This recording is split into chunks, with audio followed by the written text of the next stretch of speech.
All right. All right. We are officially live across the world, Craig, across the world. Well, No, I'm so happy and honored and humbled to have this guest. Long time coming. vice versa.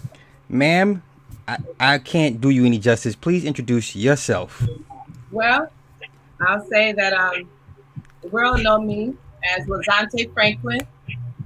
I elevated and graduated to El Lauro Ngala. I go by El Lauro Ngala, but the world knows me as singer-songwriter Lazonate Franklin. I was originally signed to Dark Child, Rodney Jerkins, through EMI slash Sony ATV. I wrote a lot of hits you hear now.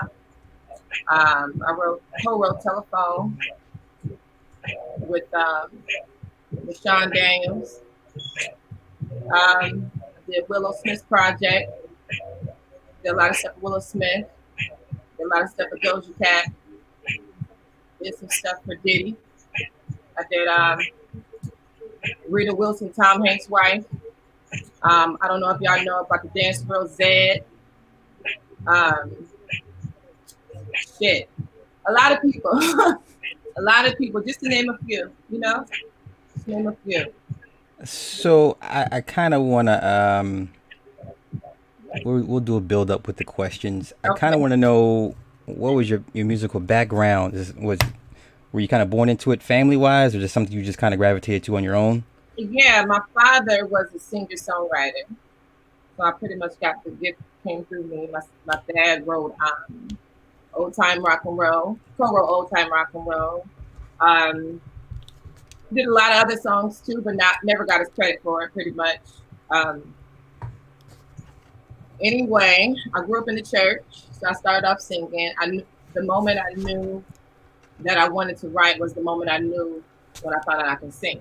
So I was 7 years old. I remember the show Rags to Riches. I don't know if you remember that show with Tisha Campbell. Remember that show, Tisha Campbell, Rags to Riches?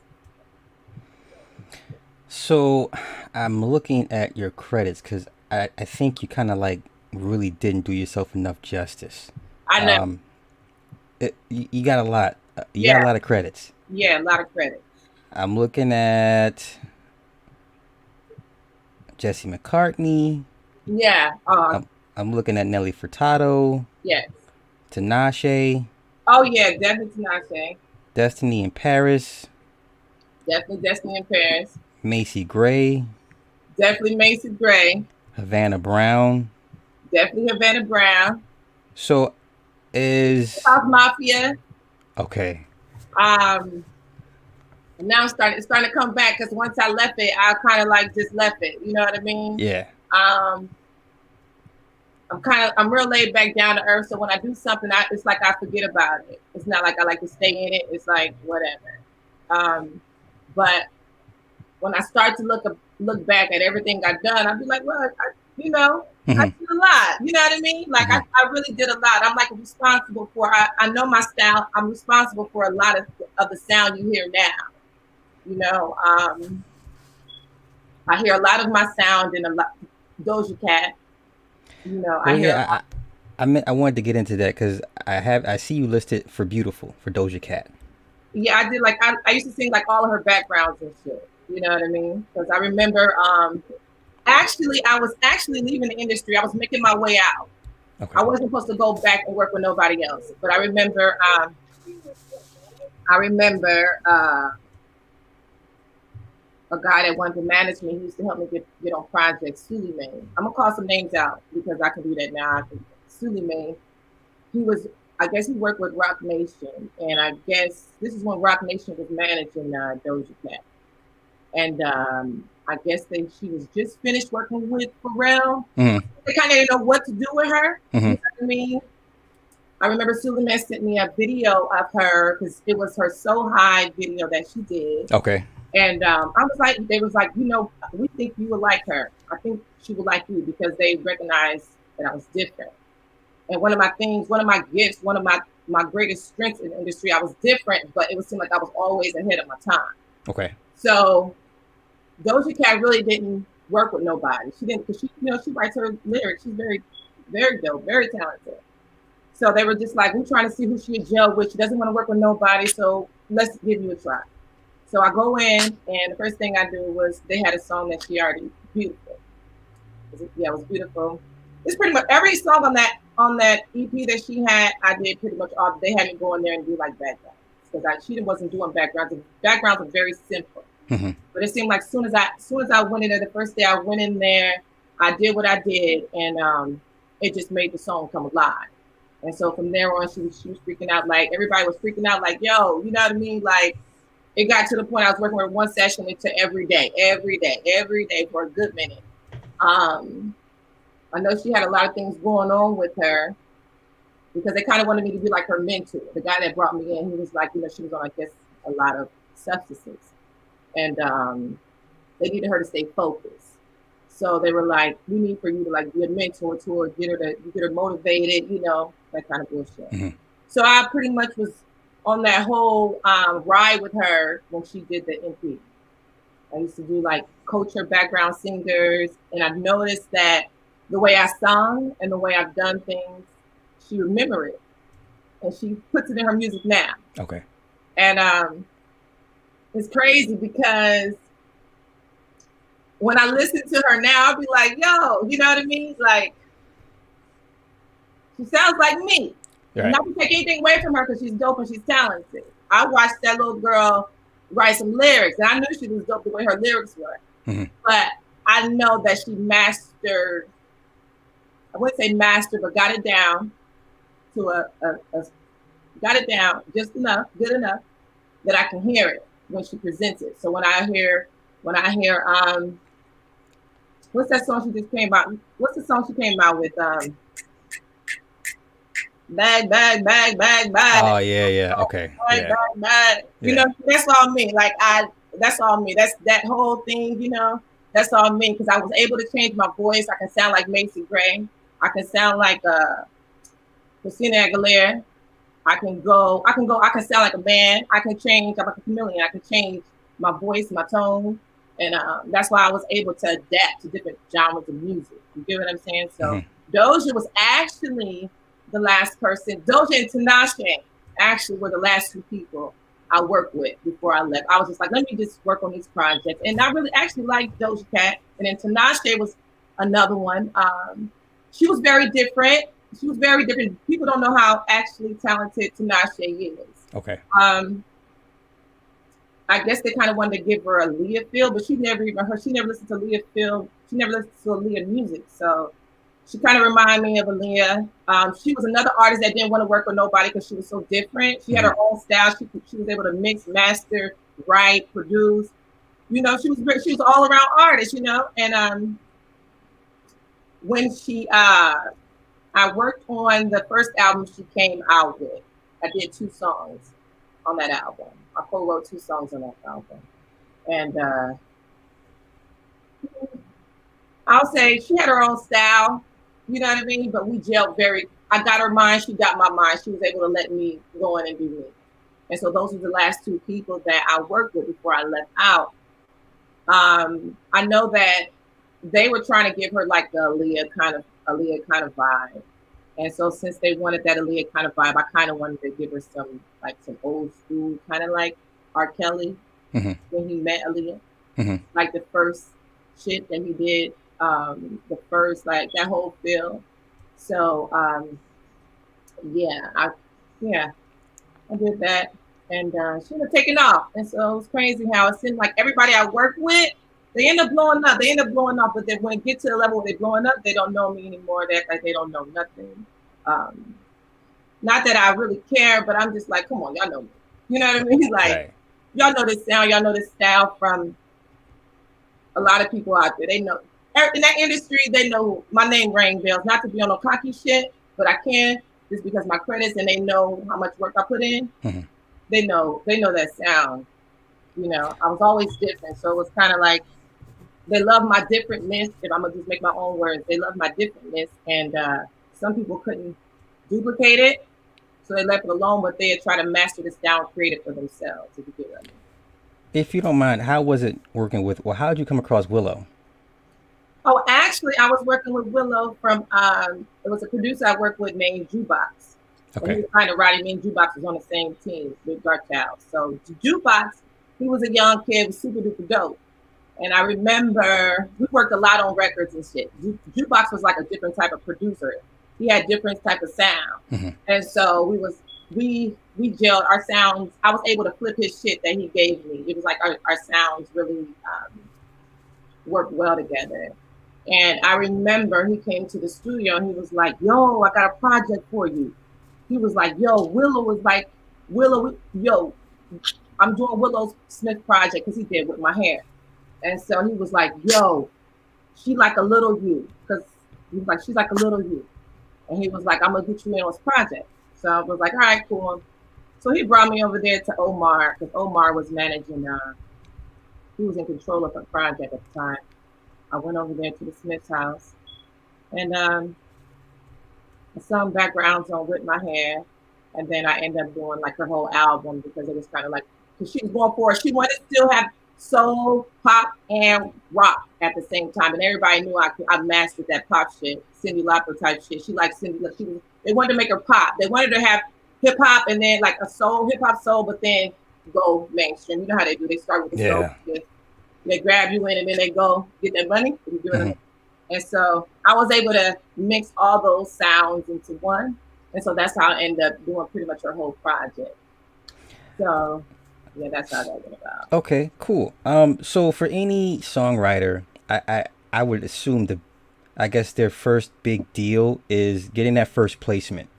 Yeah, it's a big deal for a lot of songwriters. Tell me how it was your first securing that first placement. How did it come about, and how did it? Yeah.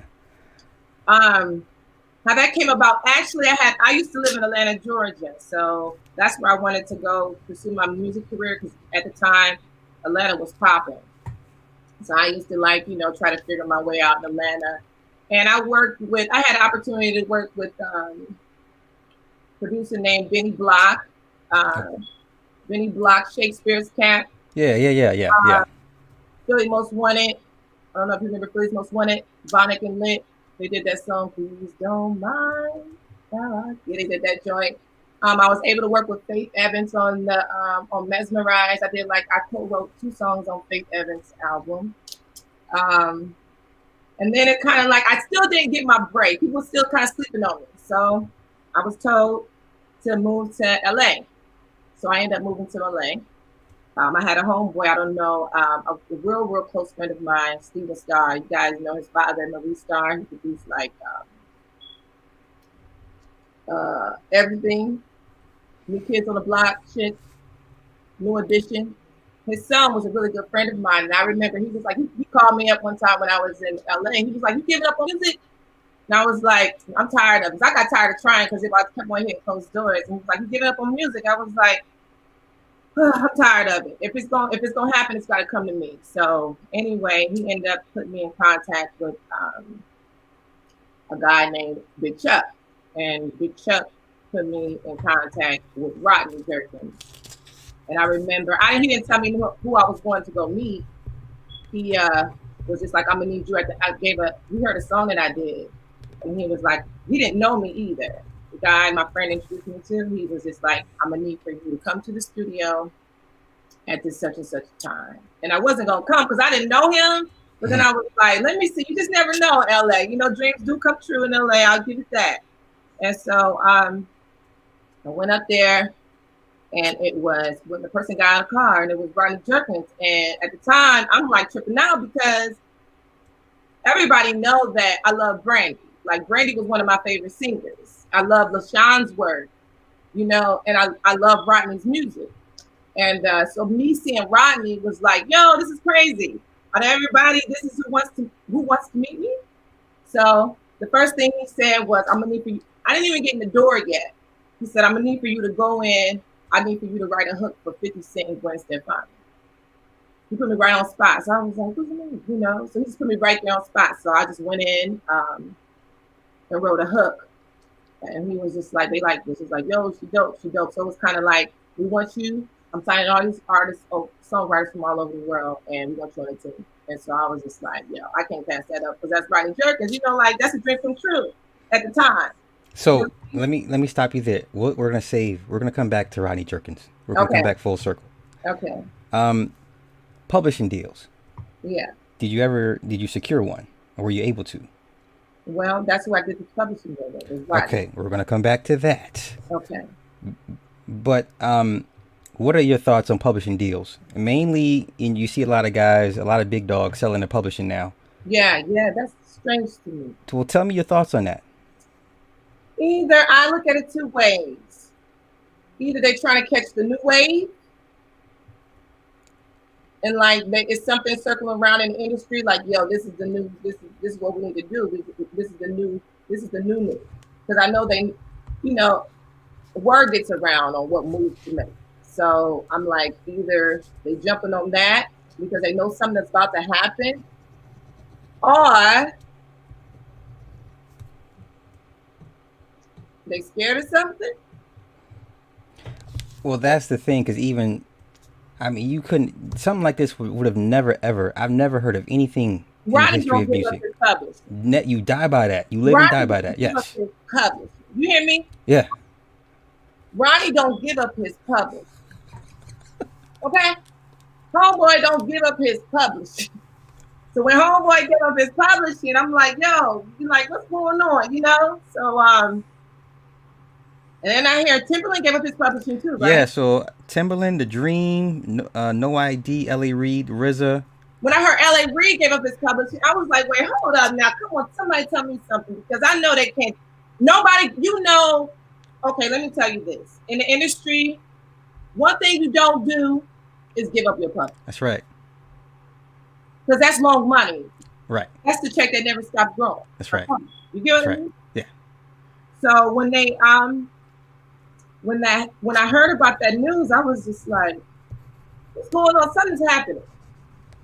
And they just got the word first. And so they jumped ship because they want to be ahead of the next wave, or going into the next wave, if you get what I'm saying. Let me piggyback off that. The masters. Yeah. I've noticed a trend of mainly urban artists. They'll get their masters and they don't hold it for long for whatever reason. Yeah. Is it worth it? Nothing is in it. My dad always told me, Lazonate, because I started off at wanting to be an artist. So he always said, you know what you do, you keep he used to tell me this when I was little, keep your masters. It flew in and went out the other air, when I got there, but you keep your masters. And he always had his masters. He kept his masters on some of the music that he did. And one thing you don't give up is your masters, but a lot of artists, they won't let you get your masters. That's like you ask, can you have your own masters? They look at you crazy. You get killed for asking those kind of questions around that industry. You know what I mean? That's a true point. Have you had any ever issues securing your writer's credit when people try to, when the split sheets come around, people get funny? You got like this. Right. It gets real quiet real fast. It's like, what did you write again? What lines did you write? I'm telling on them all. You know what? That's the bullshit. That's the bullshit in that world. Because you can go in there and grind, word for word. They like what you're doing. And then soon as they got to do those split sheets, then they want to pull you over to the side. Yeah. They do that to me.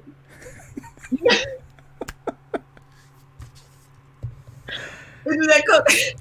And so, my husband, he was my manager because I didn't trust nobody, you know what I mean? So my husband, and he was new too, because he come from the architect world. So I knew not to trust nobody going in. So I was like, look, we got to thug this shit out together. We got to learn as we go, and we got burnt in a lot of areas just by learning as we go. But I'd rather still take that lesson than linking up with some bullshit out there. You get what I'm saying? So I'm not even mad at that. We did the best that we could in that situation that we was doing. And so they give you that talk.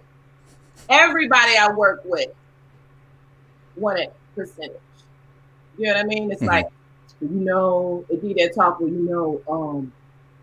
artists ain't getting paid no more, and they asked her for this amount of percentage in order. And if you be like, no, I ain't giving up no percentage, they be like, well, it ain't gonna make the, It ain't gonna make. they gonna use your song for it. That's right. That's They right. tell you single. That's what they tell you to get you.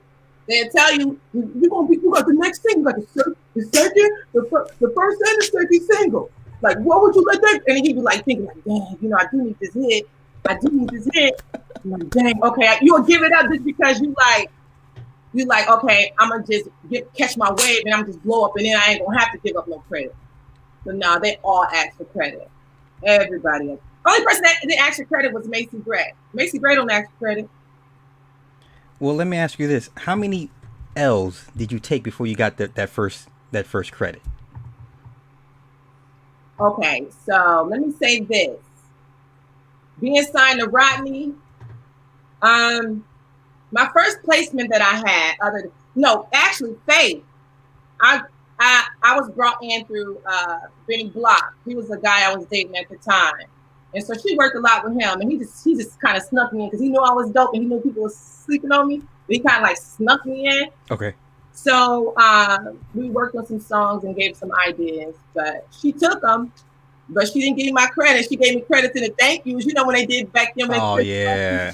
You know what I'm saying? She gave me thank yous in the credit, but not on the song. So I knew right there and then that it's some bullshit. You know what I mean? It was some bullshit.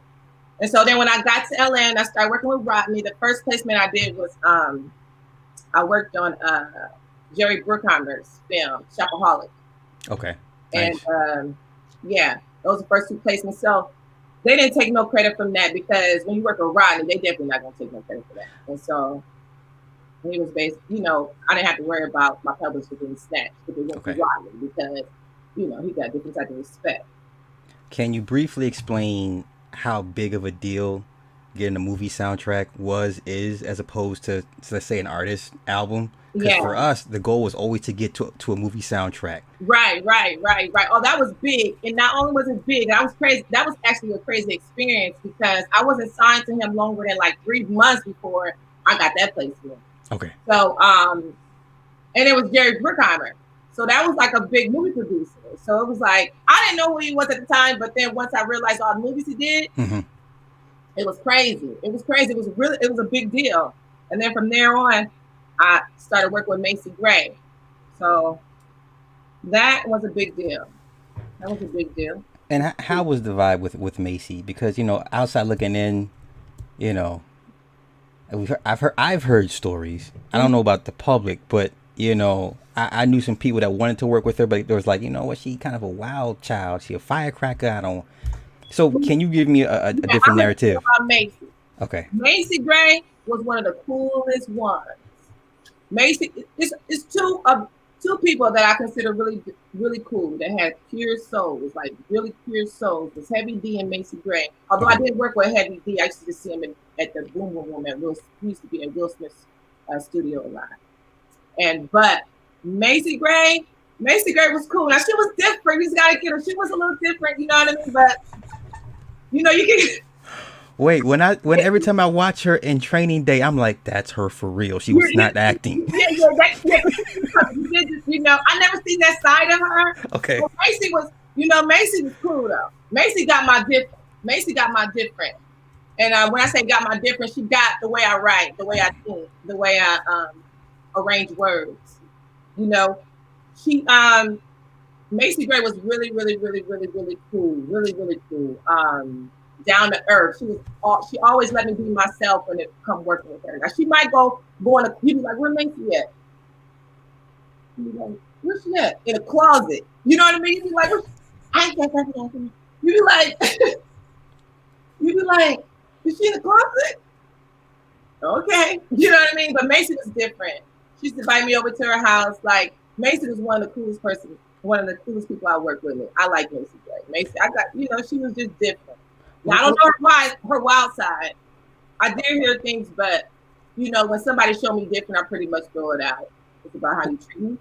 If you don't mind, what do you think happened with her career? Because she had the torch, you know? You know what? I don't know. I really don't know because the album she did after that was dope. Yeah. The album we worked on was dope. I don't know. I just think that maybe Now she did. Now Macy always blow up in the jingle world. She always do commercials and stuff now. Like Okay. she always, in the movies and scenes and stuff like that. She's still a big deal. Now she still get paid off in scenes and stuff. She has that type of sync voice for like commercials and stuff like that. But I really don't know. I really don't know. I'm thinking maybe sometimes when you're so different, your sound is only there for a season. Mm-hmm. And it's, maybe that was it. I never really got into her personals. Okay. Or even cared to get into her personals to see why it ain't working out. I just knew she was cool. We did work, and I was out pretty much. She didn't invite me to her house. Macy was cool though. I like Macy. She was very down to earth. I give Macy a thumbs up. She ain't on the bed. She ain't on my shit list. She's not on my shit list. I want to talk about what I think on paper will probably I would consider your biggest record. I want to talk about Telephone. Okay. And the writing process that you had to undertake.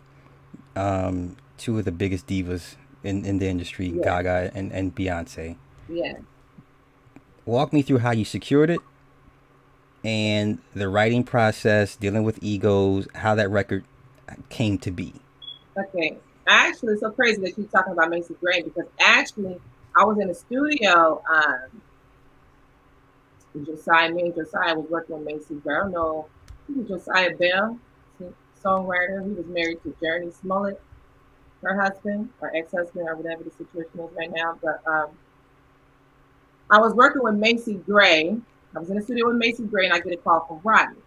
He was like, yo, I need you at the studio. And I was like, oh. I used to get tired because I feel like I was at the studio all day. You know what I mean? I was like, oh, what do you want now? And he was like, I need you at the studio now. And I was like, he said, I got something big for you to work on. And I was like, Macy, I gotta go. When he said big, I'm like, and he was like, I was like, Macy, I gotta go. Rodney needs me. So I went down to the studio and he was like, it was him and LaShawn in the studio. And he was like, yo, Telephone was actually written already. Gaga actually wrote it because Gaga was a songwriter and she used to be at Dark Child all the time. Mm-hmm. She used to come in character and everything. Like, she used to come in character. And I guess they did a song for Britney Spears. Telephone was actually for Britney Spears. I remember hearing that, yeah. Yep. And so I guess she had just did a song with Beyonce. Telephone, the slower version, whatever, it's something, I don't know what it's called, something about telephone, whatever. And I guess they wanted to switch favors. So she got on Telephone with Beyonce, and then Beyonce got on Telephone for the Fame Monster. Okay. So it was like, yo, Beyonce, and he said like, yo, you gotta know this record for Beyonce. I want you to give her some of that MIA shit. Because Rodney know that it wasn't like MIA, she was always dope to me, but I did I never even heard of MIA before. Like I already did that even before I even knew MIA. So they already knew I could do MIA type of whatever they heard out there. I was able to do what MIA did and take it to the next level. So he was like, I need that MIA shit. So it was a lot of pressure. He was like, if you know this, your career going through the roof. So I was like, he said, and I was like, oh, bet. I was waiting for this moment. Because I know I could give her something dope. I know I'll give her something dope. I was waiting for this. Because I already know how, everybody in the studio, all you got to do is just talk like Jay-Z and she'll like it. You know what I mean? And so, it's the truth. I knew what to do. Okay. I knew what to do. I was like, so give her something slick. You know what I mean? So me and LaShawn, we wrote two verses for that. And once it was one of the verses, LaShawn kind of influenced the melody. You know what I mean? And then so Rodney was like, yeah, that's dope. Rodney was like, just write one more. And I was like, damn, me and LaShawn took a good minute to try to come up with that Beyonce's part. Like Beyonce need a verse. And I was like, let me go in there. Let me just go up in there. You know, and I went to the booth and I just it just flew off that verse. I just went there freestyle. You know what I mean? And I remember the engineer at the time, he was like, who's going to do this? You know what I mean? Like, who's going to do this? Because it was different from the other verse. But then, a week later, Ronnie told me to come to the studio, and I hear what she did to her, because I guess she was in Japan. She was somewhere, and he sent her over that summer. And so she recorded both of them, but she ended up liking the one that I influenced. And so he had me come to the studio and he had me hear it. And I was like, oh, okay. She put a little stank on it. You know what I mean? She really, really sung that. Like she was barking in it, you know? And that's how that came about. Okay, so now we're gonna take a turn. Okay. We're gonna get into the ugly side of the business a bit. Yeah, we can go on So the side a little bit.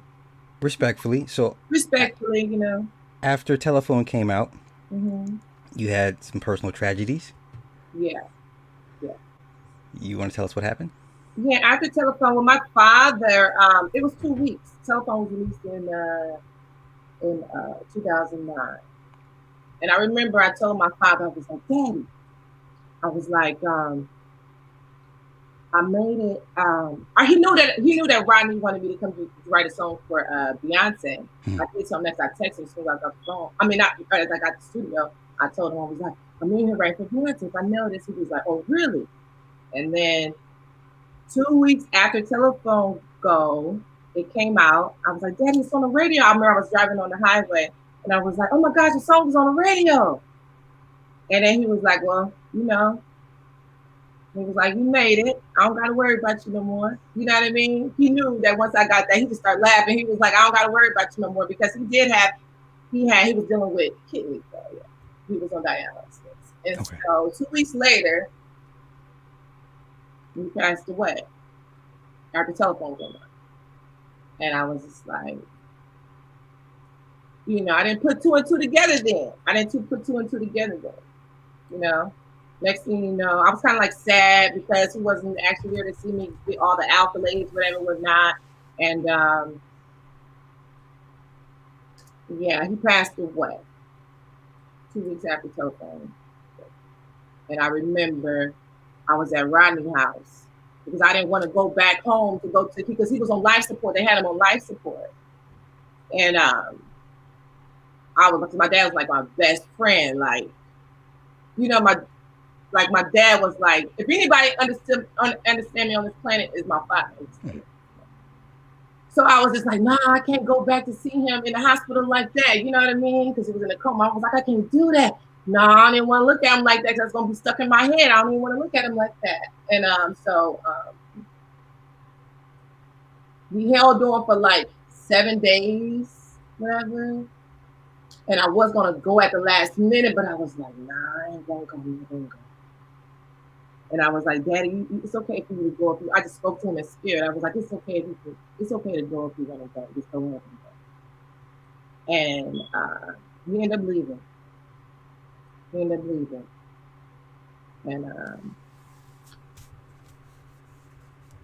it's really because I haven't really took my mind back there in a good minute. So I'm just thinking all this shit is coming back. Now this is like 2009. So I haven't even, like, I like to throw it away. You know what I mean? Right. So just remembering that moment of everything. I was at Rodney's house because he was in a coma. Rodney was going to a Christmas party.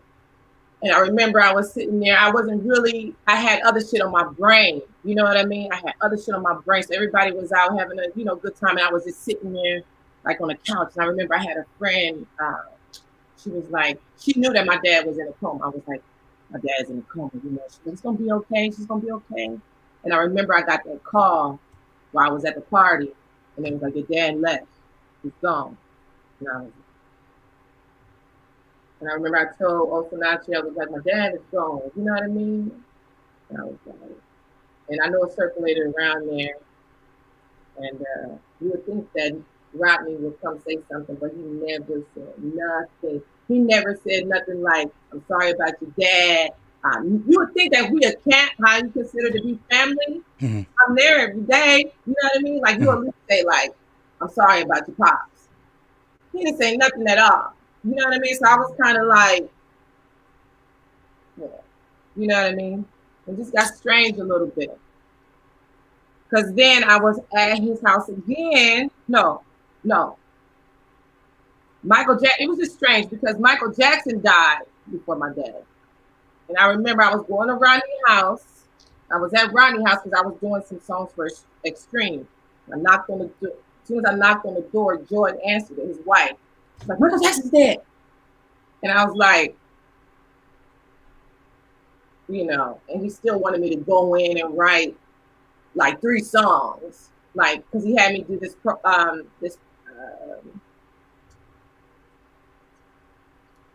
It's kind of like touchy to talk about this, but I'm gonna go ahead and get it out.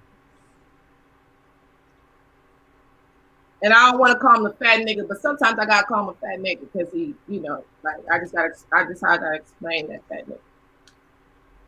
He had me like write. He signed this deal with Extreme Music, this company out in London, where they responsible for like all the background music you hear on like Basketball Wives, MTV, VH1, all those things. So he signed a deal with them, and he was like, I need 40 songs. I need for you to do 40 songs. I need 10 songs for sport, for basketball. I need 10 songs for pop. I need all type of different type of genres of music. And I used to go in there and knock them out. Didn't care how drained I was tired because I had to write it, sing it. You know what I mean? Back to back. So I got like pretty much tired, but I remember I had to go to, that's what I was going to his house for. So I was already tired. I was already didn't even want to be there. And so as soon as I knocked on the door, George answered the door and was like, Michael Jackson's dead. And I'm like, so my mind, you hear about Michael Jackson's dead, you would think that he'd be like, we ain't even gonna work today. Well, actually, he didn't have to work. He already had a producer in his closet. Not even, this is at his house now. In his closet, we was in a hot closet. They didn't say there was no food, no nothing, but we were just grinding out. He still had me go in and write. And my headspace ain't right because I'm like, not Rodney Jerkins, but Michael Jackson just passed away. I'm like, how you get your mind right after that? It's like you in LA, everybody in the street, you know what I mean? It was just like, that was like, besides Leah, that was like one of the celebrities that kind of like really touched me. So it was just like, I remember when Michael Jackson died, and then I was at Rodney's house. My daddy died, and then I was at Rodney's house, and my aunt died. And so I'm like, this is kind of weird. You know what I mean? You hear stories about, sacrificing and shit like that, but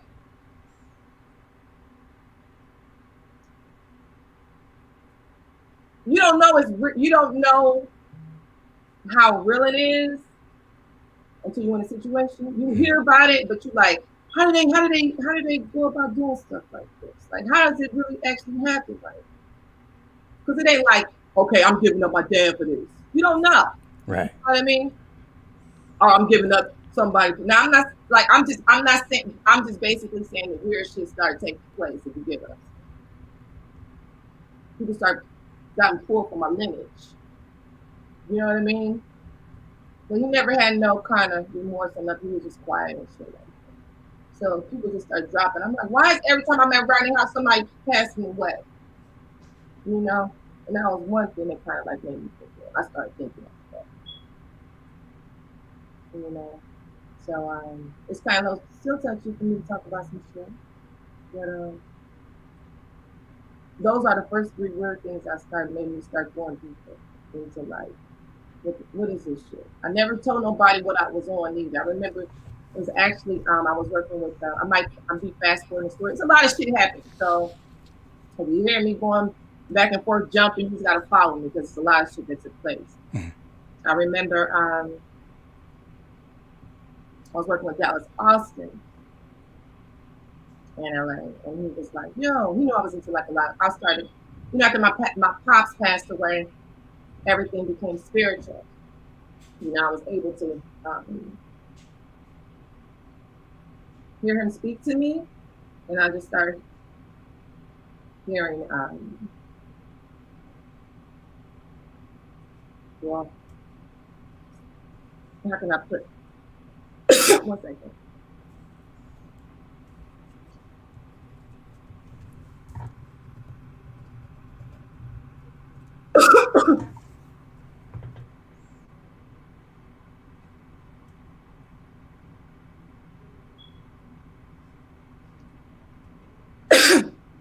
It's real touchy talking about this shit.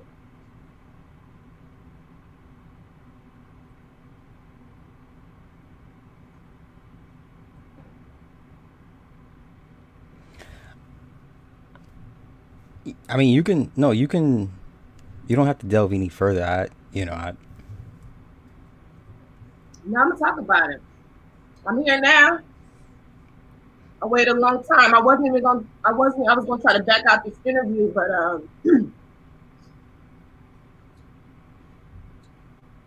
it's 2020. Nobody's scared no more. These guys do. You know what I mean? Anyway, I started hearing messages from people that was on the other side. Uh, like Lisa Left Eye, she's come to me a lot.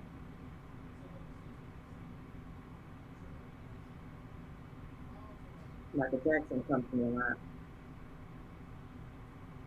And Houston is coming to me a lot. And they just tell me to give people messages.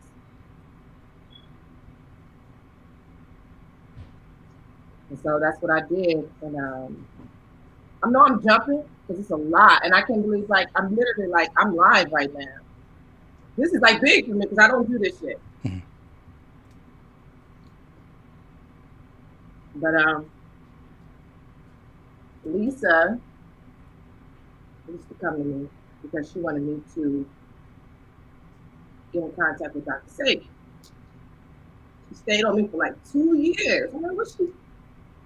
You know, I tried to get in. I said, well, maybe I got to travel to the Ocean Village or something like that. Whatever.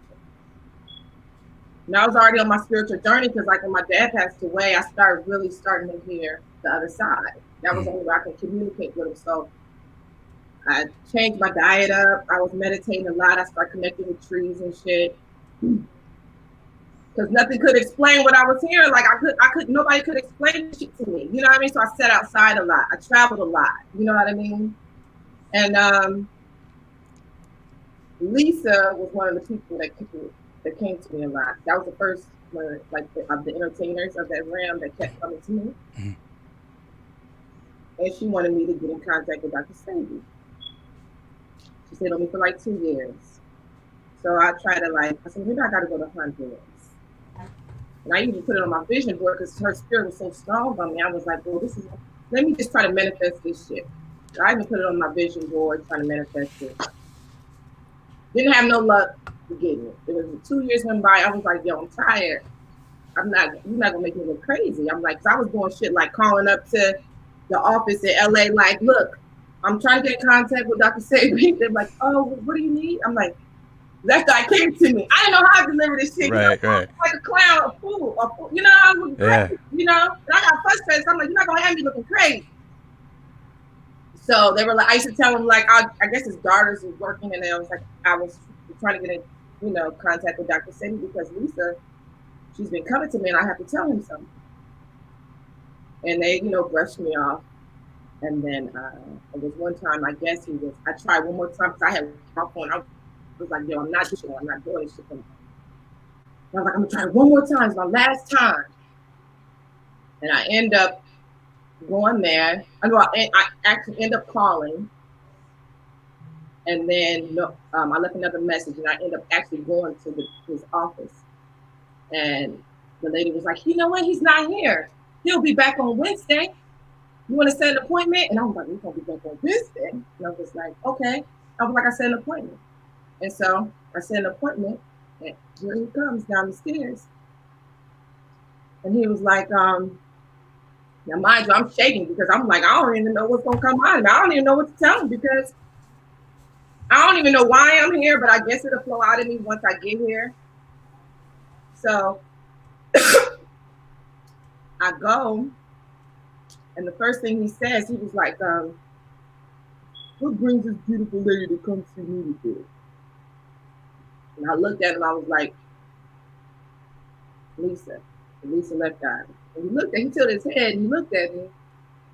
He said, what's your sign? I said, I'm a Sagittarius.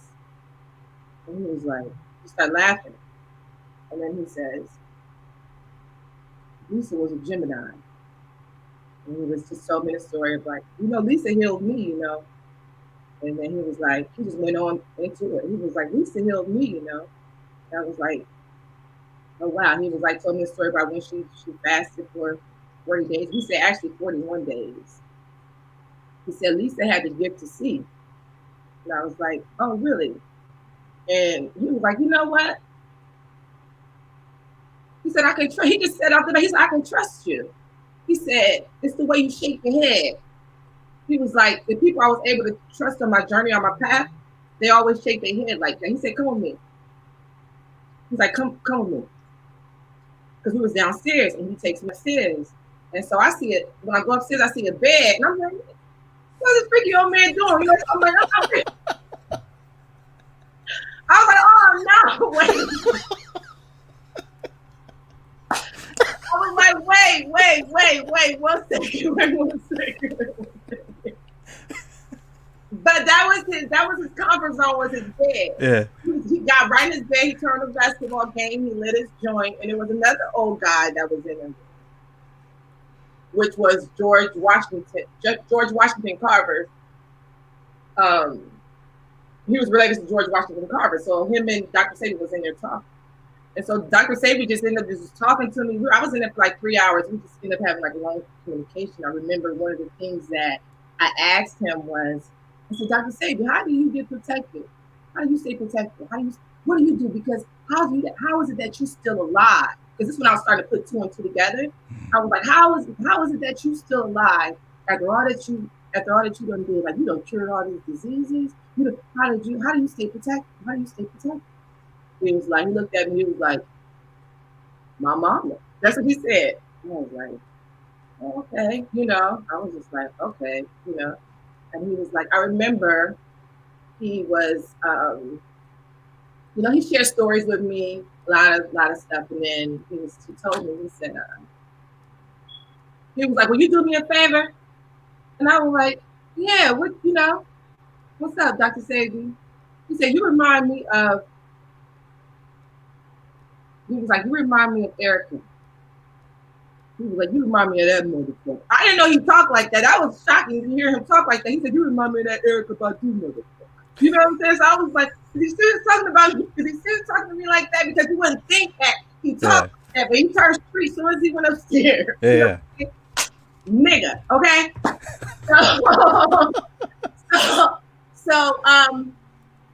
So he was like, he said, let me tell you something. He said, who teaches the lion? No, he said, who's the king of the jungle? And I was like, the lion. He said, who teaches the lion? I said, the lioness. And then he was like, he looked at me like that. He said, a man can't never tell you shit. If you listen to no man, they don't know nothing. They don't know nothing, he said. This is him just telling you what he told me. He said, they don't know nothing. He said, it's the woman that has to heal herself, and then she has to go out and heal. And he told me that he was starting something where he wants to teach a lot of women how to heal their wounds to help heal other people. It was the Bolingo, something that he was putting together. And I remember one of his workers in his office, he was a Mexican guy. He came in and I guess he was drawing out the logo for the company. And he looked at the company, he looked at the logo, and he was like, he told the other guy that was in the room, he was like, who does it look like? And the guy was like, it looked like her right there, talking about me. He was like, I knew it was you. He said, you were my mama. You know what I'm saying? I was like, mama, what are you talking about? You know what I'm saying? Mama. He was like, yeah. He was like, you my mama. So I guess what he meant was that when I showed up, it was like a reincarnation. Like, you know how if you're in a spiritual realm, you know how the spirit of that person can utilize your vessel and you recognize who you were. And he wanted me to help with his company and stuff like that. Like he wanted to teach me some things for me to go out and heal. That's what he said. That's what Lisa told me. That he directed me to him, for him to teach me and for me to go out and heal myself to help heal others, so to speak. So was it pretty much that time period where you pretty much put 2 and 2 together as far as the business, and was that part of the motivation for you to leave, or were you still entrenched in it and you weren't ready to leave at that point? I still wasn't. I knew I wanted to leave, but I still had shit popping because I was off. Once I did telephone, I was no longer writing R&B. Like I went strictly to the dance world. I was working a lot with Jimmy Iovine artists. I was at Interscope a lot. So I was working with Zed. I was the first songwriter Zed ever even worked with when he came to the States. Mm-hmm. Like 15. So me and Zed used to knock out records. I was working with Swedish House Mafia. I didn't even know how to do dance records. I remember I used to hear la da dee la da. I didn't even know what I was doing. But when I went in there and did it, I knew what I was doing. They liked it. So he had me working with everybody from Cascade, like all the big dance All people. the big, yeah. That's when the dubstep Yeah, thing yeah, was, yeah. yeah. I just took off in the dance world. So that's how I was no longer writing even R&B anymore, pretty much. Like it was R&B didn't really get me paid. Even though I love R&B, but it was just like they just took me and just whoosh, put it over here. Okay, so let's say the obvious urban music doesn't. Mm-hmm. It's nothing like the pop and the rock and. No. Okay. Not in that world. But you'll love to create it though because it made your soul feel good. You know what I mean? But getting a check, nah, it wasn't popping like that. The pop records was popping like that, you know. Okay. Pop music and stuff like that. So for you, what was the last straw?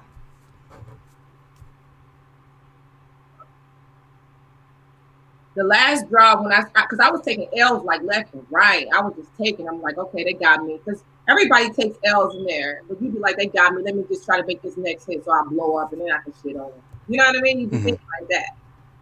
But what got me, what made me really, really like say fuck it, is when Rodney, I had did all those songs for Extreme. I recorded like 72 songs. And I remember because he got me at a hard time when I was like broke, didn't have no money. And so I needed some money because the signing deal money, the bonus, they give you that bonus signing fee, that was crying out. And I was giving them a lot anyway. So I needed to, get my bread up. And so he was like, yo, I pay you $500 per song.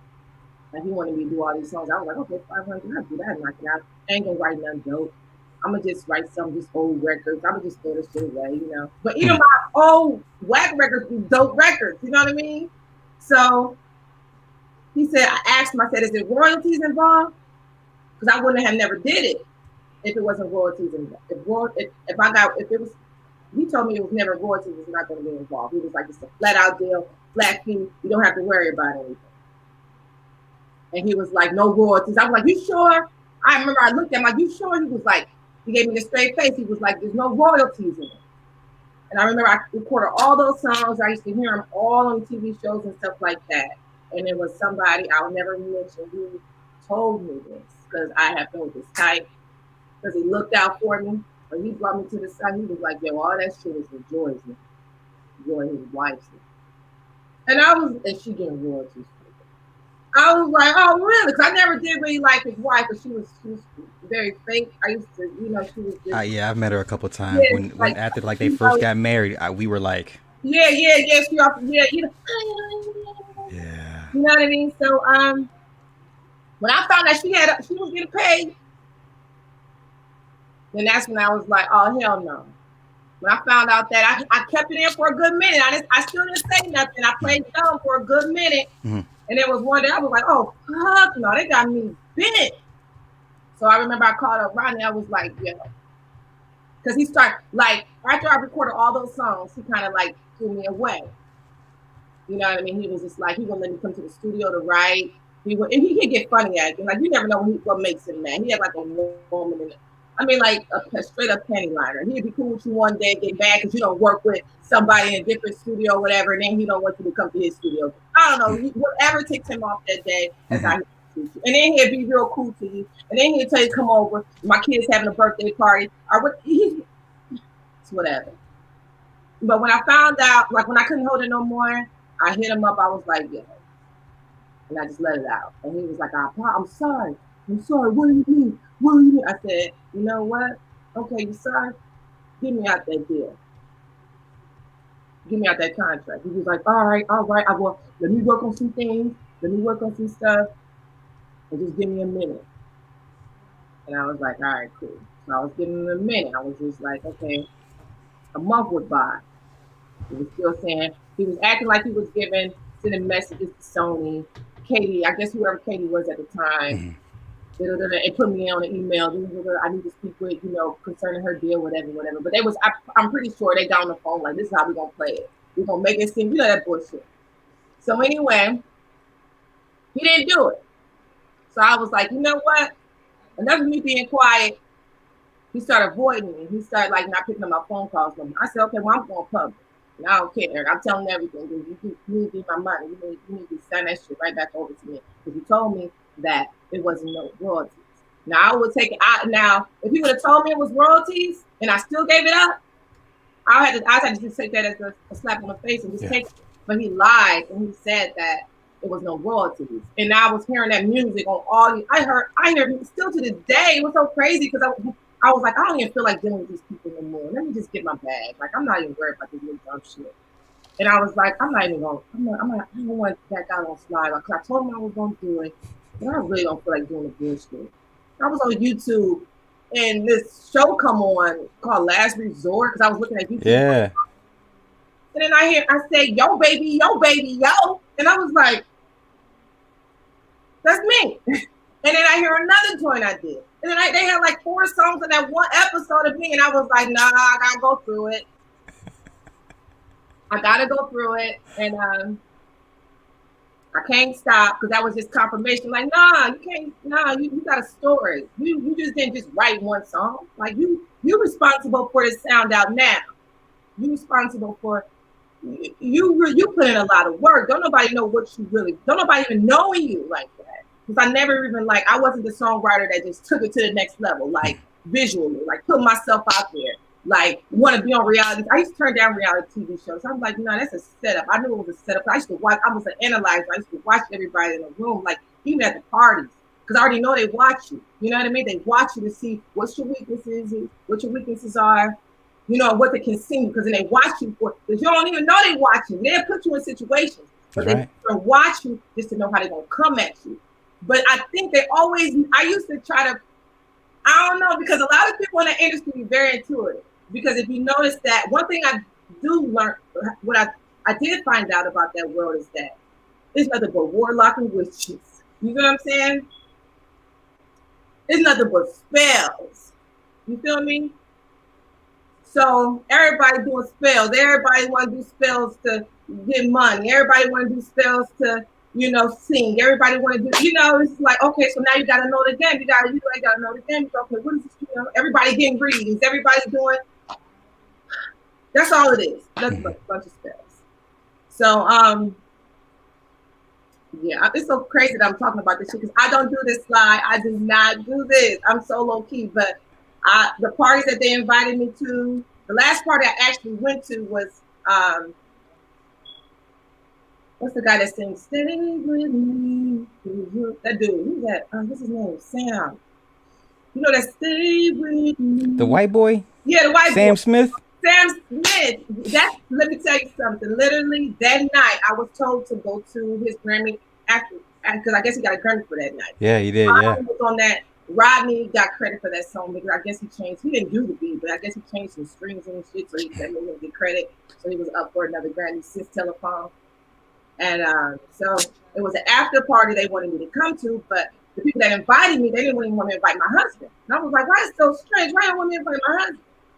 And I remember my husband was just like, no, you ain't scared, just go up there, so what? You already know what they doing? I was like, all right. But then I was kind of nervous, because I already knew about the sacrifice, and I was like, is this the day they're going to try to get me? Is this the day? I was just like, you know what I mean? And Whitney Houston was already coming to me, and I already knew she had passed away. Uh-huh. It was a year anniversary, and I remember I heard about her daughter. They said her daughter was in a coma. Uh-huh. It was I think it was February 11th, like that. So I was just like, I was already kind of what's going on? I was nervous. I had took a bath. I was sitting in the tub, just thinking all these thoughts. So you got to think in that world. You can't just be loose with it out here like that. You start putting two and two together. You got to watch your moves. Yeah. So I remember, and then he said, we're inviting you to this party. Meet me at the Beverly Hills Hotel. So I was like, Beverly Hills Hotel? That wasn't up the hotel that she died in? I was like, why do you want me to come there?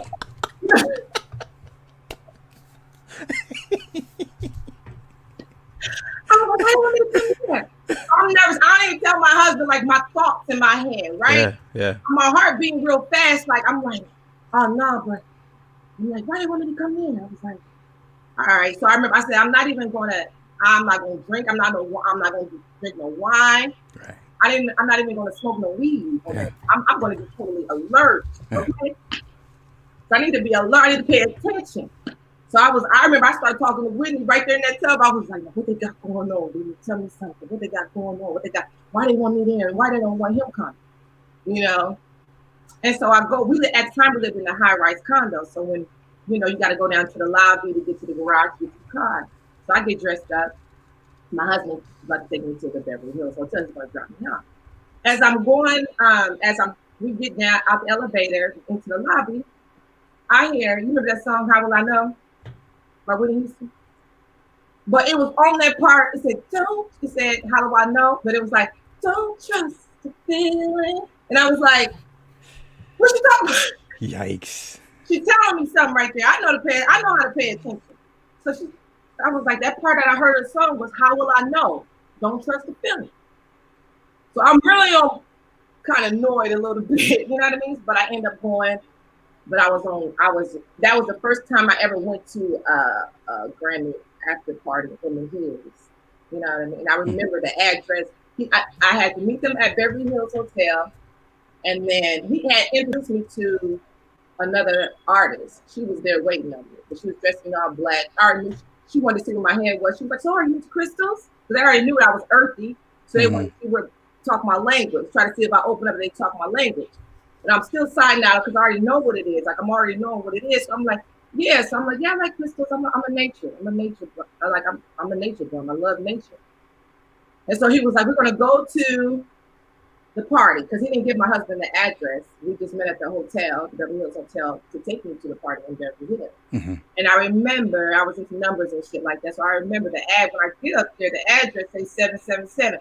I was like, oh shit. So now I'm like, why do you want me to come to a house and say 777 is the address? So I'm just putting two and two together. And then I get into the party, and I tell you, everybody was up in that joint. Everybody was up in that joint. Like you got Hollywood, but then you have a Hollywood. Right. You know what I mean? Yeah. The old heads, the ones that start looking real weird, the hunchback, like you know what I'm saying? No, I'm serious. I'm just like no, I know. You talking? They look weird and they don't even look human. You know, some of them people that be in them parties don't even look human. Like seriously, like just weird. And you can feel them. They be having all them big old rubies on their hand because they high level witches and sorcerers and shit, so they already know they know what stuff to put. Listen, you know, if you know what it is, you into the know, you know what it is. Yeah, yeah. Everybody was in that party that night, and I remember I was on guard like that whole night, and I remember who was up in that party. I couldn't believe some of the stuff that I was seeing, like Taylor Swift. What? She was getting fingered like right in front of it. It didn't matter. I was like, what? I was like, oh shit. Just drunk strolling around there. Rita Wilson, drunk, just strolling. I was just like, oh, they really get down like this. Certain people in other rooms, you know, because it's a big, huge mansion. Right. They party nice though. They got, got good food, good drinks. You know what I mean? Mm-hmm. Remember Dougie Fresh was there. I couldn't believe Dougie Fresh was there, but he wasn't. He came in like you could tell that he knew what the what's up was too. You know what I'm saying? He came in just to show his face like, hey, what's up? But he wasn't on no weird shit. You know what I mean? He wasn't on weird shit. But everybody was, you know, a lot of people in there was on some weird shit. That's the first time I ever went, the first and the last time. And I was already contemplating an accident out that in the street then because I was just getting visions and shit like that. Some shit I don't even want to speak on because I don't even want to. No, of course. No. You know, of course. Yeah. Well, let me ask you this. Would you let your children? Well, and I'm asking because with all the wisdom and knowledge you've attained in the business, would you allow your children to be in the business, not as an artist per se, but maybe on the management side, on behind the scenes? No. Not at all. In no level. No level, because it's not fair. It's not right. You know what I mean? It's some bullshit. Like I feel like the system it needs to be rebuilt. Like the structure is off. You know what I mean? Like cut out the bullshit with the you once you sign your line, somebody gotta go on your lineage. And they keep on pulling from your lineage. That's what first of all, I believe they don't let you win unless you're from a bloodline anyway. They don't just let anybody come up in that world. That's why nobody really it's hard to get up in that shit. You know what I mean? You gotta Extremely hard, right? I remember my grandpa passed away and his sister passed away first. This is when I really started putting to it. I was just everything was coming to light. Everything was coming to the light. And I remember like and my grandpa's sister's funeral, she had the boule there. You know, she was well respected in her town and shit. And I was like, the boule, now this shit is making sense. Now it's like a bloodline, part of the bloodline. Mm-hmm. You know what I mean? I didn't know that shit. I didn't know that. I'm thinking, oh, I'm manifesting, you know what I mean? But if you're part of bloodline, they'll let you in. But I kind of think in the industry that they knew that I was like, there's a lot of intuitive people that got gifts in that industry because they're musical, they can hear, you know what I mean? They get and they can see too. Mm-hmm. I kind of think they knew when they look at me, they can tell something's different. Like, oh, she ain't gonna be for the overdose. She gonna change up at the last minute. I think Puff Daddy knew that about it when he seen me because I remember he came to the studio. That's when he was working on Last Train to Paris, and Rodney was like, "Yo, I got this dope song that this writer I had named Lazonate. I redid. What's that song? I forgot who sung it, but "Died in Your Arms." Mm-hmm. Died in Your Arms tonight. That joint, I redid it, and I remember Puff Daddy came in the studio. He flew into town just to hear that joint, and I was like, I remember. He came in, and I remember I had my back towards I had my back towards him, and I wasn't going to speak I wasn't going to speak at first. I was going to wait till I got introduced. I wasn't going to be like, hey, you know what I mean? I was like, I had my back turned, like straight. My back was facing him, and then when Rodney was like, Lazonate, and I turned around, and I looked at him. He looked at me. He gave me this weird look, but I knew what he was thinking. It's like he knew what in that moment of time when we looked at each other, he knew that I knew. He knew that I knew. He knew that I knew him, meaning I could see him. And he knew that. And when Rodney played that song, he was like, yo, this song is powerful. To this day, I still think that he wanted to do that song, but he couldn't do that song because it was too pure for his soul to sing. He loved it, but he couldn't deliver it. So let me ask you, Kanye went on a rant about changing the music business. Mm-hmm. Sounds nice, but the reality is, do you ever see the business? I personally don't, but I'm curious. What are your thoughts, given everything you've been through? That's one person I fucked with in this industry. I ain't gave up on Kanye. I ain't give up on Kanye because I know Kanye's coming. Even though he go through his bullshit, he might, cry shit. But people got to really try to understand him. It's not that he's crying. It's basically like, this shit is fucked up in this industry. You can't nobody be saying this bullshit. It's like, it's too much. Like, how do you be saying in that way?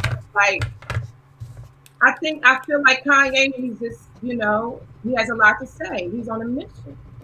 And they shut him up from time to time, and then he get his strength back again, and he go back out there and say what he needs to say. He like, they're trying to kill us. Well, that was my next question. Do you think it's a suicide mission to basically? And I don't mean suicide in that, but I mean it's like nigga, stop. You're not gonna these people. I think they can't kill him. This is just me. I don't think he got nothing to worry about. Some people you just can't do nothing to. They was able to do something to Michael Jackson. They was able to do something to Whitney. They was able to do certain people, no matter how they try. And he got that, I don't know who watching over. I don't know if it's Donda.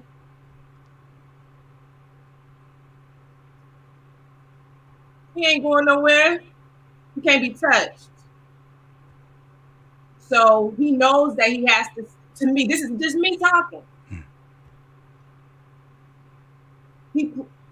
I don't even want to tell his secrets because I don't even want to put them out there. They might. That's okay. He knows what he got to do. But do you think Not he'll do stupid. it? Huh? Do you think he'll do it though? He's doing it. It's because of Kanye I'm talking now. You Okay. know?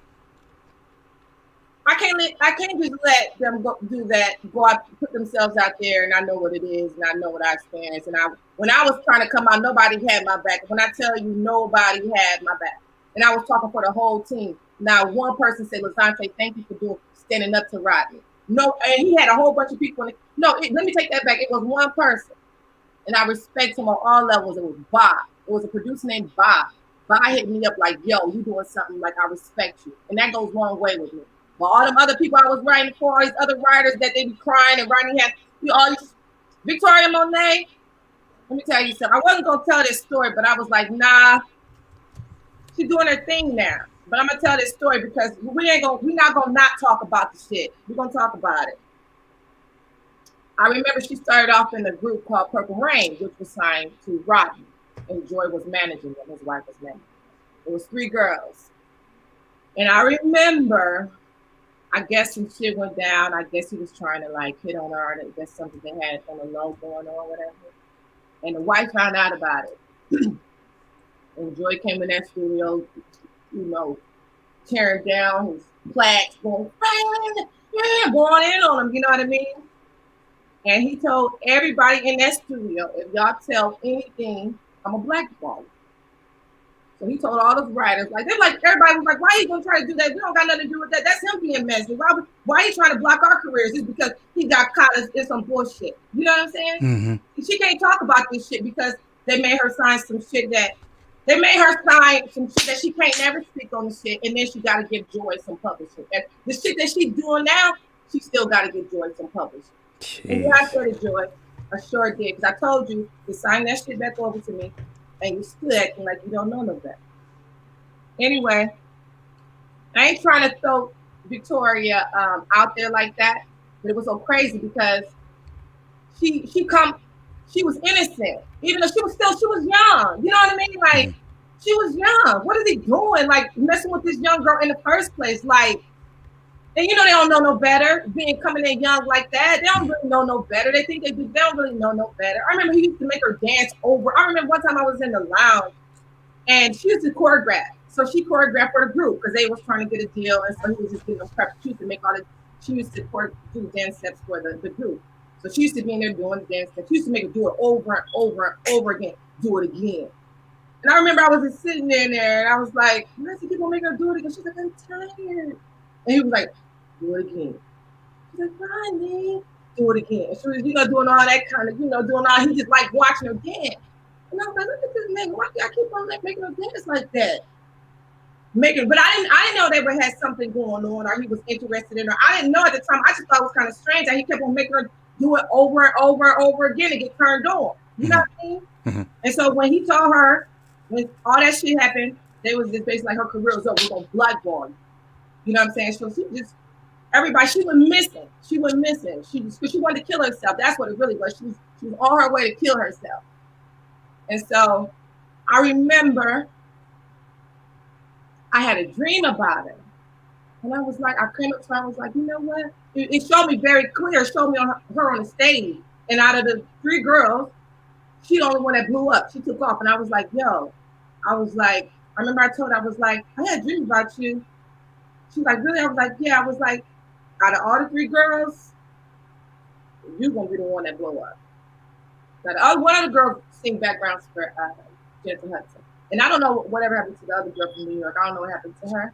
Mm-hmm. But I know now that I'm sitting back looking at it, I'm like, I told you was the only one going to blow up. But it's crazy because none of these people will ever reach out to me. They act like that. Everybody stay away from me.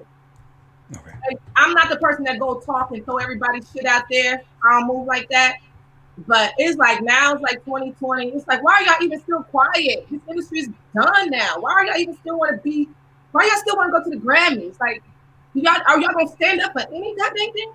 Y'all gonna keep on taking L's and just acting like y'all happy? You get what I'm saying? Mm-hmm. Like, nah. Somebody gonna tell y'all. But matter of fact, don't call me this time. Don't tell me to not talk about something. Because she told me last time. She was like, can you not talk about it? And I respected it. That was like 4 years ago. But I'm like, nah, talk about it. Okay. And it's not even her, and I'm not talking about her in a bad light. Right. She never did anything to me, you know what I mean? It's him that, you know.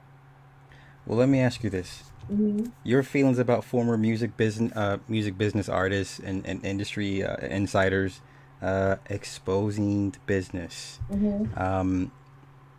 I've seen a lot of people come out and expose the business, but it's for nefarious reasons. They're not genuine. Yeah, I know. Yeah, yeah, yeah. What are your thoughts on people like that? Because You can respect. tell when somebody really want to make a change, and then you Okay. can tell when somebody want to check. You see what I'm saying? Okay. I don't care about no check. No, no, no, no, no, let me take that back. Okay, that. But I'm not ill will like that. I'm not the person to tell me, give me this money, and let me tell you, I'm not. I'm like, it's some changes that need to be made. This shit is fucked up. For instance, like Jaguar Wright. When I seen her come out and do what she do, I knew she wasn't lying. You could tell she not lying. Okay. Right. I felt like it was a duty for me. I was like, I can't. How am I sitting up here feeling everything she's saying, knowing she ain't lying, and then letting her hold her own like that? Like, I feel like the more we stand up, the more changes can be made. But if everybody's still scared, like, why are y'all still scared now? 2020, like, I know they can like take you out of here with all kind of stuff, but why are you even scared to die? Like, come on, like, why? You know, Jaguar, right? I really respect what she was doing. Now I went over. I had the phase where I wanted to cuss everybody out. Like, you know, my fight is not like hers. You know what I mean? I don't have. However she got to fight. However she got to fight. I'm not knocking her. I'm not saying she shouldn't be yelling. She shouldn't be screaming because you told me you want to fight and you don't want to scream. You know what I mean? She gotta let that shit off. You know Well, what I mean? like you said, it's a different fight. It's a different. I've noticed her fight is more there's abuse and trauma, and Yeah. I know people's other fights are money based driven because they're owed something or they've been shorted or whatever or a bad deal. Let me Yeah. ask you this: your initial publishing deal with Rodney, how many songs was it for? Ooh, I gotta look at that contract again. That's why. Just know I Because can't. Just know that they told me I can never get out of it. never. Never. Let me tell you something. Let me tell you something. Let me tell you something. I remember since Rodney didn't let me out. I remember I had went up to Sony ATV, and I had actually I went to Sony ATV used to invite me to their Christmas parties, and I remember Jim Delatato, who was one of the A&Rs up there. He helped get you work and stuff like that. Jim actually like he understood the way I write, so he used to always root for me. So Mm-hmm. that's the person who I went to. And I remember he was at the party. He was like, "Lazonate, let me introduce you to the person who writes the contracts for Sony." And I was like, in my mind, I was like, yeah, that's exactly what I need to see. Because I need to talk to him, tell him to let me on my deal. Mm-hmm. The party wasn't moving. So I was like, let me go to them, thinking maybe that's how I should do it. Right. So I remember, now mind you, I had just came back in town that night because I left from my aunt's funeral. And there was something about when I left from her funeral, I believe her spirit came over me because I remember when I went to that party, when my husband at that party, I told my husband, I said, now listen here. And I'm not trying to make something, I'm this big, bad whoop, or like I'm can beat up everybody, but I just knew that night, Mm-hmm. everybody could have got it. You know what I'm saying? Everybody could have got it. So I remember I told my husband, I said, listen, if it gets physical, don't stop me. Let me do what I gotta do. You hear me? And he was just like, all right, you know what I mean? I said, don't stop me, just let me do what I gotta do. So I remember I already had my like the spirit of my aunt on me. You know what I mean? Because that aunt that passed away, she can beat up. Man, she didn't play. Everybody know that you don't mess with JB. You know what I mean? Because JB would give it to you. So anyway, I went to that party and I remember Jim Delatato, he introduced me to the guy. I forgot his name, but he was the one that writes Sony contracts and stuff. He was a lawyer. He did something that he was well respected. So I remember he introduced me to him. I was like, oh yeah, you're the one. That's who I need to see you. So I sat down. I was like, how are you? You know, he was like, I'm good, you know. And Jim was like, yo, she wrote telephone, she did this, she's an awesome writer, this. He was like, okay, yeah. You know, and so anyway, I was like, I kept on, I did the, you know, the silly, because I already know what I was about to do, so I did a couple purple. I kept on writing back and forth. I kept rocking back and forth like silly. I was like, oh, I know what I'm about to do. I was like, he was like, I said, I need to talk to you. He said, okay. And then he avoided me, like, but I was like, I don't know, I need to talk to you. Because I was sitting right across from him. Because everybody was coming to him, talking. He had a lot going on. He was like, okay. But I was still going, I was just looking at him like this. And I was like, because I was like, if I'm gonna go in, you know how you get like if you're gonna go in, if you're gonna go in, Yeah. you're gonna go in. You know what I mean? Right. What happened. So I was just rocking back and forth, like gearing myself up, like, I said, so I was like, I need to talk to you. And he was like, what is it? You know what I'm saying? He gave me that kind of feel. He was like, what do you want? I was like, I need to get out of my contract. I want out my contract. He said, who are you signed with? And I was like, Rodney. He was like, oh, Rodney. They don't never respect Rodney. Everybody laugh about Rodney behind him. I'm telling you, everybody can't. Everybody. They respect him in his face, but they talk about him and his daddy like a dog. Mm-hmm. You know what I'm saying? Everybody, oh, Rodney and his dad. You know what I'm saying? So I was like, I need to get out my contract. And he was like, well, come see me in my office, And I was like, he told me he was like, we talking in my office. I said, no, we talking now. Like, you're not talking in your office. I want to go to your office. We talking now. I need to get out that contract. You can tell me we're gonna make this shit happen. Like, we can make this shit. You can just tell me what you're gonna do, and then we can just, we can further the process. I wasn't trying to hear talk to me in the office. And so he was like, we can talk about this in my office. And I remember it was other producer. I ain't gonna say nothing, but I remember the way he looked at my husband, like it was a black dude, and he was like, gave my husband a look like, you gonna shut your bitch up, man? You know what I'm saying? And I remember other black dude was like, yo, she, oh, that's what I'm talking about. That's what I'm talking about. Like, she talking to this dude, like, because it was looking like the other dude was looking like, yo, you let her talk like this, she fucking shit up for us. Won't you shut her ass up? He didn't say those words, but that's what the look he gave. He wanted to wring my neck right there and there for me talking, but my husband right there, you couldn't just do nothing. You know what I'm saying? My husband right there. It's like he wanted to snatch me up. That's nothing that kind of like hurt me, because here I am fighting for everybody. Got everybody in this goddamn party, even him, without him even knowing. I'm like trying to stand up to some shit. Like, no, like enough is enough. Mm-hmm. Anyway, he was like, we'll talk about it at the office. So I was like, he told his assistant, he was like, she's going to come see me. And he was like, this is her name. And so when she calls me, we're going to set an appointment for her to come see me. So when I tried to call up to the office, they always give me the runaround. So I had to think smart, because I remember I had an old lady friend that, like, well, nobody even know she was a Jewish woman. She was from Morocco. But her mom was Jewish and her dad was from Morocco. Okay. And she was taught by a Jewish rabbi. And she had to escape. She was married to a Jewish rabbi. But she had to escape him all the way from Morocco. She ended up in New York. She was homeless for 10 years, trying to dodge because they couldn't find her anywhere she go. And I remember I met her through Dr. Blair. I don't know if you remember Dr. Delbert Blair. Yeah. Rest in peace. Yeah. He was one of my mentors. Like, me and Dr. Blair would talk on the phone all the time when I was in that industry. He was like, well, they're all paid brought for. So that's who I used to go talk to when I didn't have, when nobody understood my journey. I would call Dr. Blair. I was like, Dr. Blair, I needed him to help me figure out some shit. That's how really, for real, how I was figuring out a lot of shit was through Dr. Blair. And I remember he introduced me to this lady, and she was able to go to, like, she was a black woman. She was, she wasn't like the Jews that you think you see, the Jewish people that you see. She was like, she had she was an African, high cheekbones, beautiful. But she was able to go into those synagogues in Hollywood, like those synagogues that's out there on La Brea. She was able to go up there. She had the last name Coleman. So she used to tell me everything. She used to look out for me, put it like that. She used to look out for me and give me shit, give me shit that we didn't know. Mm-hmm. You know what I mean? And some made me think, I was like, well, maybe let me call this office and make an appointment, and let me say my name is Katie Coleman, and let's see if he responds. Because they got to respond to their own. You know what I'm saying? They got a whole different way. Yeah. You know what I'm saying? So that's what I did. I was like, I called the secretary. I was like, yeah. She was like, hold on. I was like, can you tell Mrs. Katie Coleman?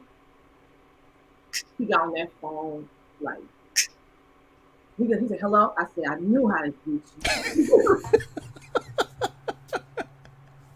Good for you.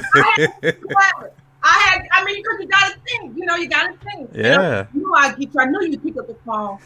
He was like, I said, this was nonsense.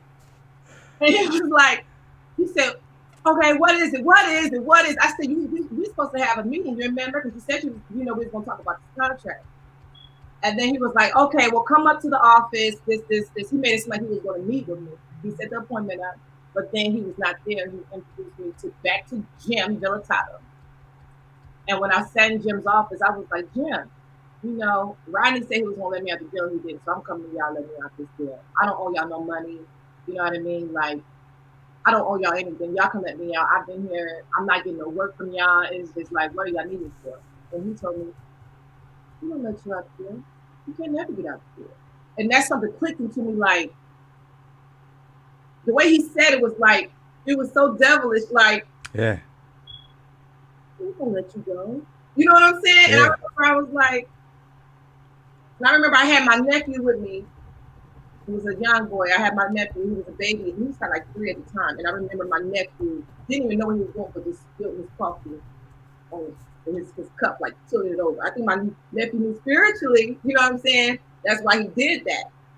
But my nephew just made it pour out. And I was just like, oh, you're not letting me out the deal. So I knew right there to stop it. I knew what type of spirit it was. I knew I don't even talk about it.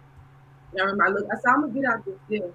And that's when we started meditating even more. And that's when Michael Jackson, because then I started to know that, don't you know Michael Jackson owned your publisher? I was like, how Michael Jackson own my publisher? Because Michael Jackson owns Sony ATV. I was like, oh, okay. So I used to like ask Michael Jackson the spirit. I was like, show me how to get out. And then that's when I met this girl. The first lady that did my interview, he was on the same journey. Mm-hmm. Started knowing about contracts and law and shit like that. So of course you go to the Moors first because you like, okay, you start knowing about nationality and stuff like that. Mm-hmm. And so I start studying about authenticating your birth certificate, basically all of that stuff. But that's what Michael Jackson and Prince did. They took those necessary steps to start owning back their shit. So basically, in spirit, Michael Jackson brought people to me. I feel like since I called on him spiritually, he ended up showing me how to maneuver and do what I had to do without saying everything I need to say. You know what I mean? But gotcha. Let me ask you this. I don't know about you, but I always get inundated with people that the business has appeal. Okay? Yeah. It's the lines to get into the business always wrapped around the block. Yeah, yeah. When people come to you and ask, hey, how can I get in? What I got to do? I don't want to be that big, but I want to be semi-big. Do you give them advice? Oh, yeah. I always tell them, because I always be like, well, if you want to enter in, there's a price you have to pay. Somebody got to go. Okay. Don't ever think nobody got to go. And 9 times out of 10, they're going to take somebody you love. It's somebody you love. Do they believe you when you tell them that? Okay. Never mind. See, I don't be wrong when I don't play with people's souls. Yeah. I don't just be around here telling people shit. Just some shit like, oh, I know it. No, when I say some shit, don't take place. If I tell you that, what it is, what I got spirit, I can hear very clear. Trust me. And people know that. They know I'm that deal when it comes to that spiritual realm because they know I can hear. And they know what I told them to become the truth. They don't ever want to listen. No, they never do. I agree. They know it. And then they think I'll be able to protect myself. You can't protect yourself from that. And I don't knock people's spiritual beliefs. I'm like, you're gonna need a little bit more of Jesus. Say that again, please. Work for Jesus because they know Jesus' magic only goes certain. It can be powerful on your level of belief, but I'm gonna tell you right now, the ancestors came to me because they knew what time it was. And them people was after me. I didn't even know nothing about this stuff. These people came to me in dreams. You know what I mean? It showed up through my dreams, through my wake state, was presenting me in my face. It wasn't like it was just a dream. No. It was a dream, and then they showed up in my wake state, like literally, like some supernatural shit. That's why I tell people they can say I'm crazy, they can say all this bullshit all they want. I know what I've seen, and I know what I know, and I know this is a very eerie planet we live on. And don't you think it's just what they tell you? Oh no. I done been to Australia. When I had a baby, I had to go over to Australia just to have my baby. I had to jump ship. Oh I had to wow. move to Haiti. I had to go hide with the Aborigines just to push out my baby. You hear me? So it's like you can't scare me. I don't walk with no gun. And I don't look back. I don't look back when I walk. No. I'm not, I don't, I've been in too many situations when it was coming from my head and they can't touch you. All they can do is just hover around trying to put some fear in you. But then after you can do so much shit, you don't need to be scared no more. Right. You already know their next move. You already know what they're gonna do. You will only know if you pay attention how they move. If you look at this shit like TV and all that bullshit, they lie to you so much. You know what I mean? Mm-hmm.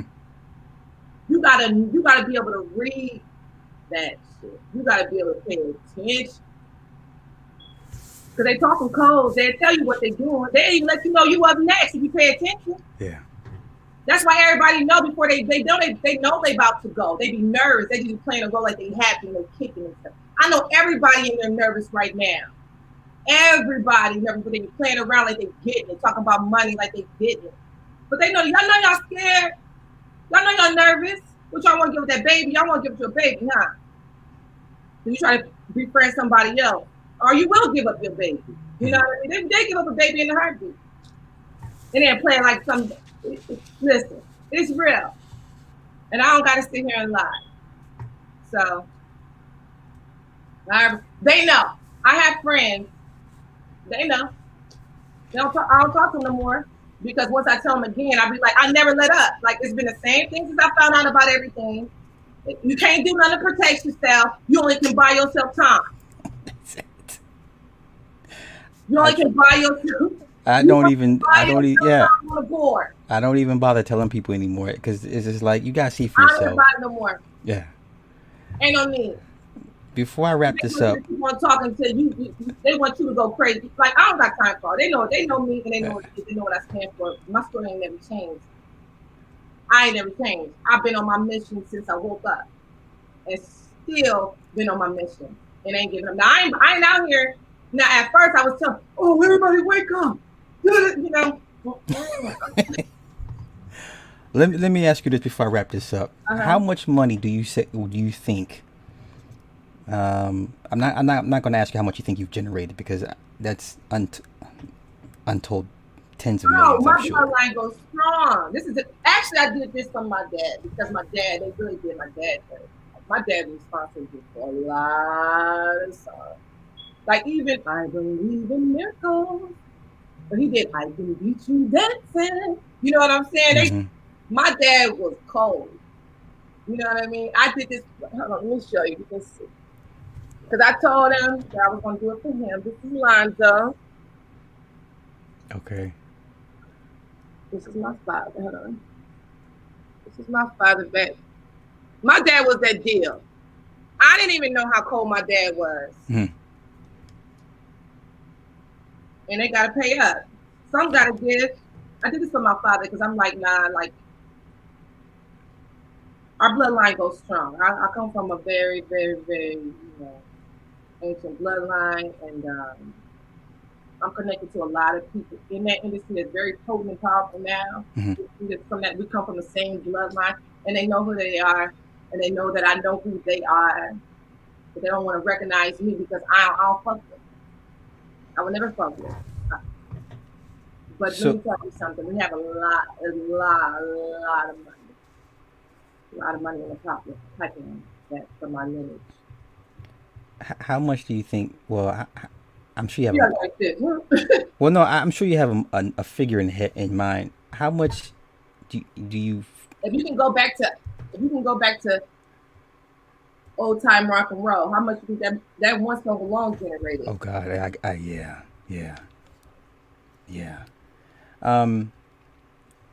final question about Rodney. How much does he owe you?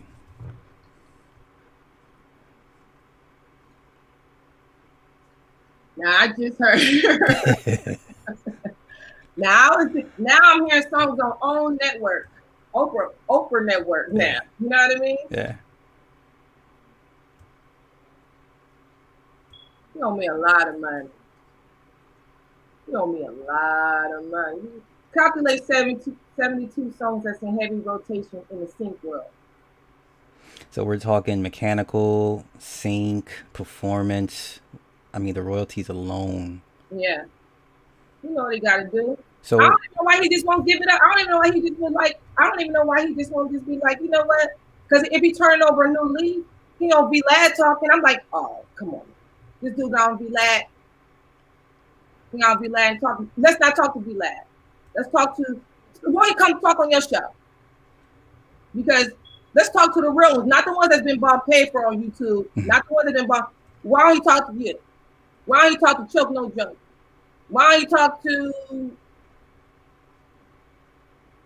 people that's getting, like, why don't he talk to people that ain't gonna take up for him? Mm-hmm. You know what I mean? Mm-hmm. I'm not saying nothing bad about V-Lab, but we're on the street that you setting yourself up going to V-Lab. Basically.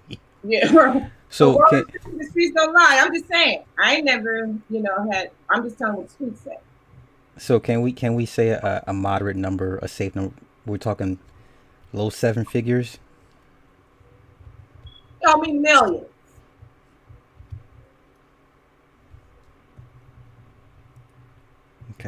Okay. Before I let you go, if people wanted to reach out to you and for inquiries or anything like that, are you open for that, or no? Yeah, they can reach out to me. And what's the best way to do that? I have reach out to me on my Instagram. Okay, and what is LRO? It's LRO Ongala. And also, I want to give a shout out to, I told her because I love her, take this glass. This glass has helped me a lot. This is my Oya glass. And Mystic Goddesses on Facebook. Okay. Do me a favor real quick. Can you text me your IG link so I can put it in the post? Okay. Final question, and then this is a little bit off the cuff. Okay. Stevie Wonder was on Motown for 60 years. Mm-hmm. And then he finally got his own imprint label. Mm-hmm. And I explained to people what an imprint label was. It's basically they give him a black card and they let him play like he runs the joint, and which he really doesn't. Mm-hmm. Stevie could have went independent decades ago. Can I say something? Yeah, please. I want to get your thoughts on that. Can I just say this, because there's a lot of shit going. You hear so much shit in that industry. Stevie, it's so crazy because the guy that night that was looking at me like he wanted to choke my neck up. He worked with Stevie a lot, right? Oh, okay. I love Stevie Wonder. You know what I mean? I think the stories that you don't hear in the industry, like Michael Jackson actually has a deep, deep voice. He sounds like a nigga. Yeah, I've heard that. Or I actually heard like Stevie Wonder ain't blind. That's why all his women. I've seen some videos where he. They will play games with you like that. It's all about the game. I just had to get that out because I thought that was funny. Not to throw Stevie Wonder under the bus, but I love Stevie Wonder. I'm just saying that Stevie Wonder know what it is. I'm surprised Stevie Wonder's still around though. They let everyone. Listen, he's had a. I mean, he had a run. And then I look at the verses, the Patty and the Gladys, but then I see Shaka. Shaka Khan. She she be getting a little loose at the mouth. I'm like, ooh, sis. She was ready to get bugged, but she got quiet again. I'll put my chain in here. Okay, let me. Also, can I do one more thing? Yeah. I'll come get your shirt. Because one thing I say this, I'm not knocking celebrities, but this is one thing I will knock. Like, this is what I'm basically saying. Like, people, I want to get back. My goal is for people, like, something has to change in this industry.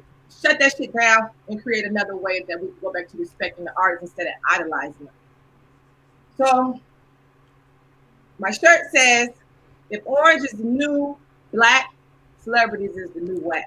Meaning, like, I don't even know why people go out of it. Why do we, okay, I can get they work hard for the craft and want to be respected. We should go back to appreciation, not trying to be like these people, not trying to idolize these people, not going being a fanatic, being crazy over this shit. You know what I mean? Just take over your whole world. Like treat these people that they like me and you, because they are like me and you. That's part of the problem because I'm sure you come across indie artists all day long, and all let's day. be honest, 99% of them would love to sign to a major. That's their goal. And they don't even care what they got to do. They don't care. They don't care. I'm gonna say it again. They don't care. They don't care who they got to give up. I already explained.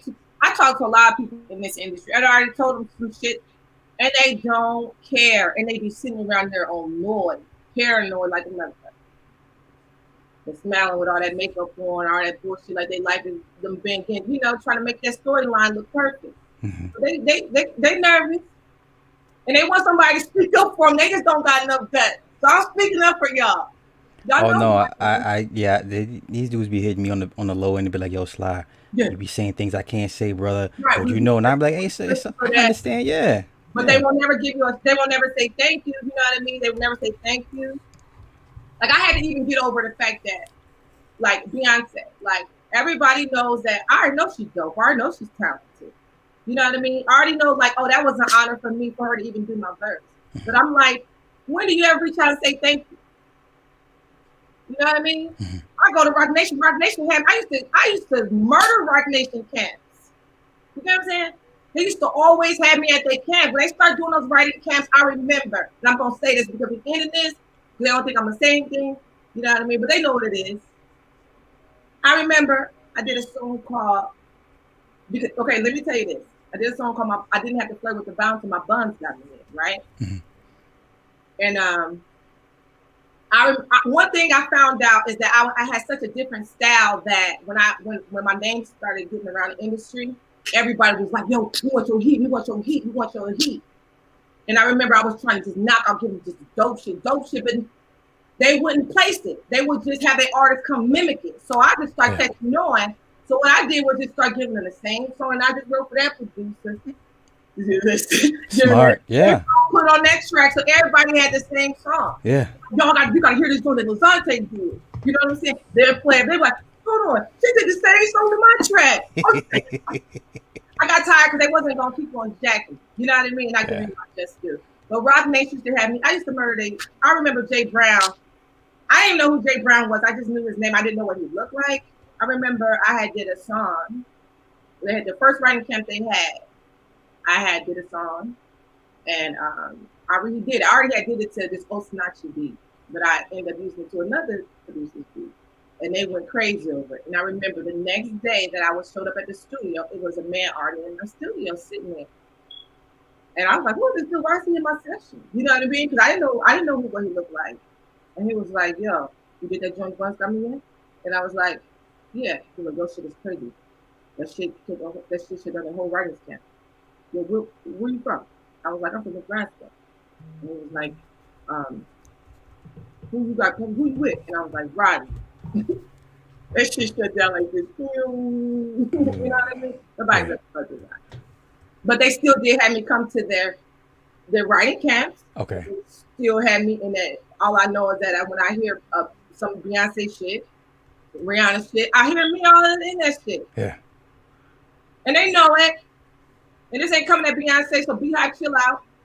I'm just saying, sometimes it appreciates you can thank you. Sometimes you can say thank you. It's okay. You don't gotta act like you're bigger than everybody where you can't say thank you when you just sung something somebody just gave you. Yeah. You know what I mean? Like, come on. Nobody gotta thank you all the time. I get things like Imano. You did sing something I just wrote, right? Right. That's all I'm saying. And on that note, my sister, I do thank you for your time. Thank you, Sly. I appreciate you making me feel comfortable. Like literally, remember I told you, I said, well, how we started this off, you was like, you had your questions. And I was like, give me a little, I got to meditate on what I want to do. But I'm not good scripted. Like, this is just me. This is what you see is what you get. And this is when I'm my best. So all y'all out there, I hope y'all got something. I hope y'all enjoyed this interview. Sly, I give thanks to you for letting me speak on your platform. I'm coming back on your show though. It's hey, whenever you're ready, you let me know. It's here I'm for coming you. out. I have a cartoon animation that I'm coming out with, so I would like to present it on your show. Definitely, you let me know. You let me know. I'll be here for you. All right, thank you so much. All right, Midwest, you from the Midwest? Yes. Midwest Midwest breeds the motherfucking best. All right, y'all. Thank you, sis. All right, thank you. Bye bye. Have a good night. Yo, man, I'm sorry, but I didn't get to the Cash App. I'm so sorry, guys. Please forgive me. Noel, thank you for the Cash App. Lyrica, thank you, hun. I want my interview. Thank everybody for hanging out. I hope you guys got some out of this. I'll try to bring you more content like this. I definitely want to bring her back again whenever she's ready. So with that being said, you guys have a good night. Peace.